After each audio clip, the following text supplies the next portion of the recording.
house from the Lofa Hijab. So this pattern was selection inspired by the guys. So design dia diambil daripada design pattern.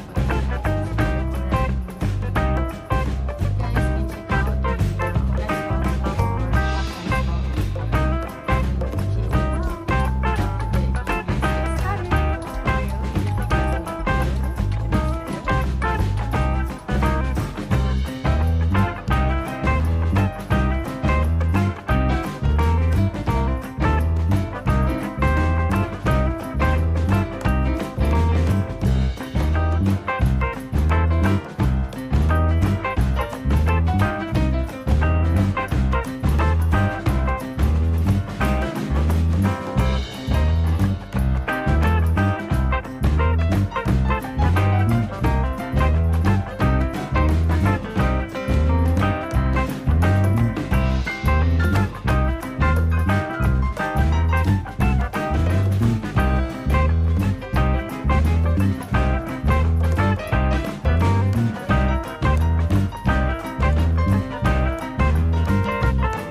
Bel janji dengan korang nak tunjuk tutorial shawl yang Bel selalu pakai kan.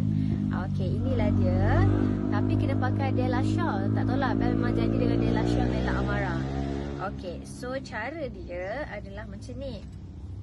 Okey, so bahagian untuk Della shawl, plate Bella Amara dekat bahagian belah kanan, tangan kanan Bel. Ni plate Bella Amara. Ni, okey, plate Bella Amara ni. Okey, so Bel akan pakai dia dekat bahagian kita kira macam balance kan lah. Dia belah kanan ni akan panjang sikit. Macam ni. Sebab Bel tahu ini neck, so Bel guna shawl je untuk tutup tengkuk. So, tapi tak apa, nanti korang faham-faham je lah kan. Okay, so tapi untuk shawl, Bel suka bila kita lipat tu, Bel suka buat macam ni. Bel suka lipat macam ni supaya dia nampak look dia cantik. Okay, so Bel akan pin dekat belakang. So kita pin dekat belakang, okay? So yang bahagian dekat belah kanan, bahagian panjang belah kanan iaitu ada plate bela amara tu, korang pusing bawa ke depan lah.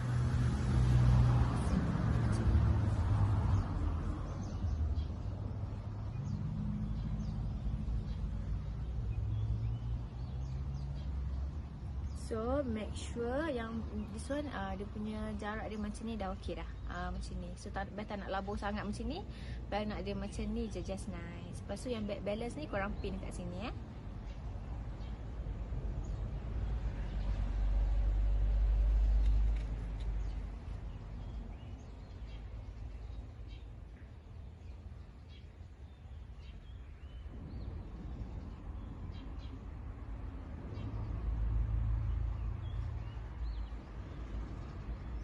Okay, so untuk yang ini pula, bagi yang ni, bela amara ni kita kena pin juga. So Bel suka guna pin yang this one, bela amara ini.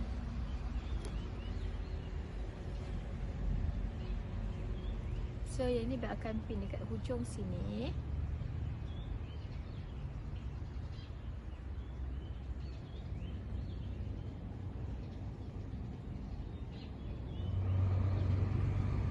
Okay, dan so yang bahagian yang this one korang pin kat, biar je kat belakang macam ni. So yang this one yang lebihan ni korang pin kat sini.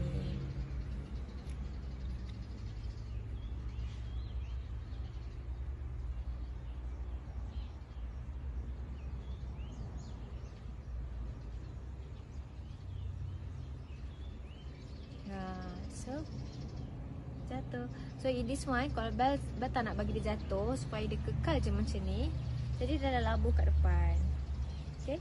So yang ni pula Bel tak nak bagi dia jatuh, so Bel akan pin dekat sini supaya dia stay je, tak jatuh-jatuh.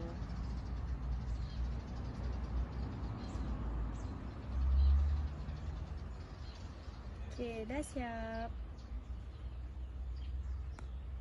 Kita tengok, okay? Bagi korang tengok depan dan juga belakang.